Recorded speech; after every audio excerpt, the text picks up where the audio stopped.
Sabe, estes que estão mal vestidos, mal cheirosos, comendo alho e cebola, sem dentes, estes são o teu povo. Este é o teu povo. Como pode ser, mãe? Esse é meu povo? Sim, esse é o teu povo. A melhor escolha que você vai fazer na vida, Moisés, é escolher andar com esse povo. A melhor coisa que você vai fazer é deixar o trono do Egito e andar com esse povo. Mas, mãe, eles são muito duros.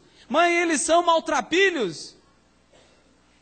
Ela escavava o chão e ela tirava restos mortais dos seus ancestrais. Ela dizia: esse teu povo morre no Egito, mas esse teu povo não é do Egito, é de Canaã.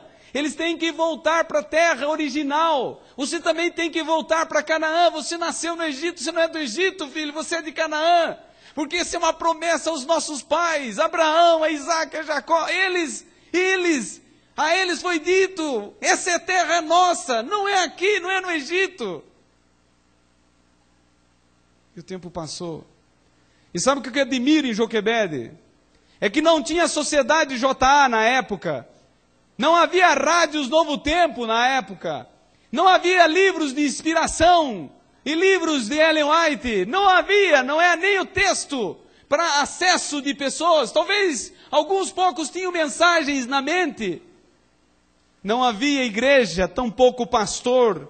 Não havia trabalho de colheita, de resgate. Não havia nada. Só havia uma mulher solitária na noite do Egito, chorando e orando. E a sua oração era específica: Senhor, salva meu filho do trono do Egito. E enquanto isso, por outro lado, uma sonhadora, uma mulher dinâmica, uma mulher poderosa, dizendo: minha geração, minha dinastia será marcada. Eu consegui do Nilo um presente. Moisés, esse será o nome que eu vou dar. Eu tirei da água, eu tirei do rio, ele vai para o trono, esse é iluminado, esse é especial. E eu imagino que Satanás usou aquela princesa para dizer a ele, porque ele foi tirado da mãe. Você vê isso na Bíblia, no momento da sua juventude ele é tirado.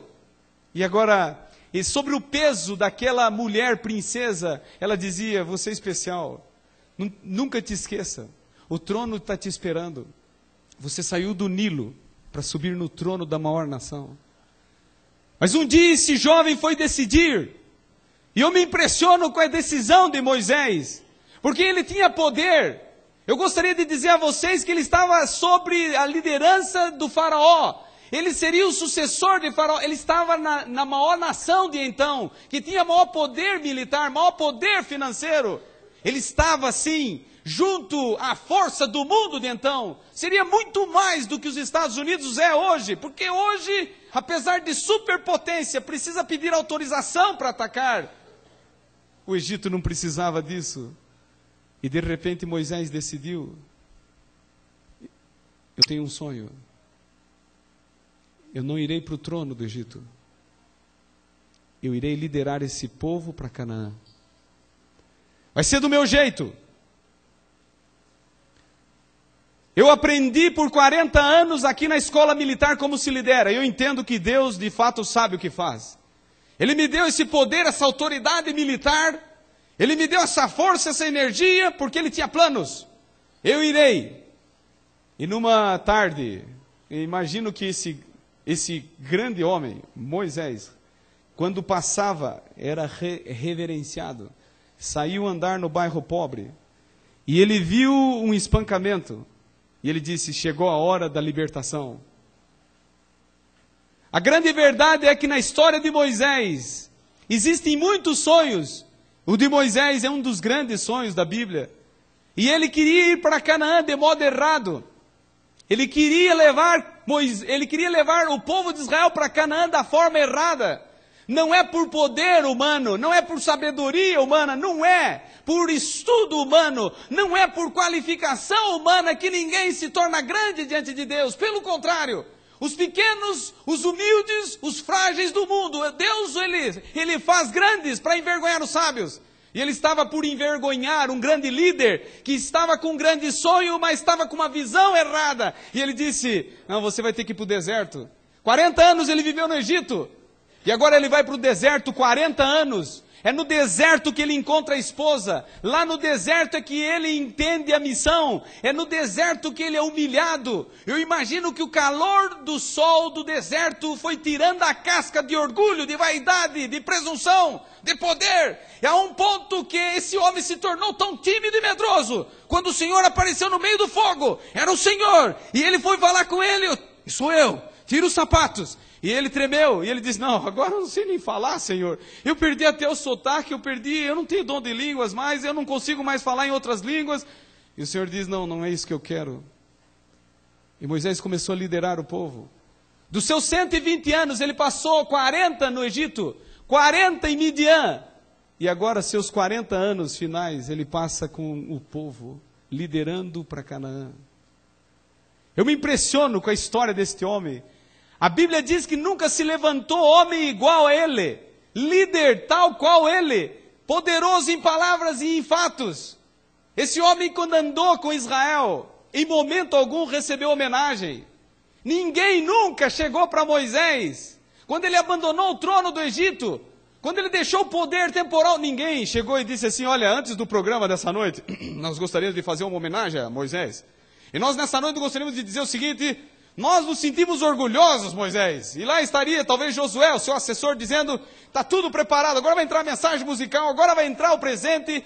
Nós estamos felizes porque você deixou o trono do Egito para andar com a gente, mal cheirosos, pobres, escravos, gente de dura serviço. Nós nos sentimos orgulhosos de você. Pelo contrário, você nunca vê na Bíblia Israel dando louvor, dando aprovação, dando estímulo ao grande líder. Pelo contrário, você vê ao menor distúrbio, aonde pode faltar água, não faltou água ainda, eles pegam em pedras e paus e querem atacar Moisés. Quando a comida não agrada, eles pegam em pedras e paus e eles vão para cima de Moisés. Quando há algum problema com as crianças, eles se levantam como um grupo enfurecido, tipo animais selvagens, e eles atacam Moisés. E a Bíblia tem várias vezes na história de Moisés: e murmurou o povo contra Moisés e o Senhor, e partiram contra ele. E não tinha ninguém nessa hora. Nem muitas vezes seu irmão. Até seu irmão o traiu. Até sua irmã que o tirou do Nilo e que indicou para a princesa, traiu. Muitas vezes na vida desse líder, por causa do seu sonho de ir para Canaã, ele esteve sozinho. E ele ia a Deus. E sabe o que Deus dizia? Calma, Moisés. O povo precisa de pão, eu vou dar pão. Um dia o povo pecou profundamente. E na história, na jornada de Israel, indo do Egito para Canaã, eles caíram num grave pecado. Quando Moisés ficou por muito tempo lá no monte, eles acharam que quem tinha tirado eles do Egito era o bezerro. E eles fizeram louvores ao bezerro. E o Senhor disse: Moisés, volte lá, porque o povo se perdeu. E nesse instante o Senhor se enfurece com o povo, ele diz: sai da frente, Moisés, porque eu vou destruir esse povo. Esse povo é difícil. É um relato na Bíblia único. O Senhor, ele está enfurecido e de repente Moisés começa a interceder. Ele diz: Senhor, calma, esse é o teu povo. E o Senhor diz: não, sai da frente, que agora eu vou por fim. Não, Senhor, o que vão dizer as outras nações se você destruir o teu povo? E o Senhor diz: não, eu não gostaria de ouvir conselhos agora. Olha só, é uma discussão entre um homem e Deus. Um intercede, o outro quer destruir. E de repente então Moisés diz: tá bom, você não vai mudar. E ele pega algo que ele tinha como certeza, como ele tinha convicção. Ele diz: eu tenho certeza que meu nome está no livro da vida. Então se você não vai perdoar esse povo, pega meu nome e risca junto com esse povo. Porque sem esse povo eu não chego em Canaã. É o meu sonho. Que história. Parece que eu estou ouvindo um eco do Calvário. Um homem querendo dar a vida eterna, que ele já tem como garantia, por pessoas que não dão a mínima por ele, por pessoas que não dão valor para ele. O Senhor, antes de destruir Moisés, junto com o povo, perdoou o povo, e Moisés continuou.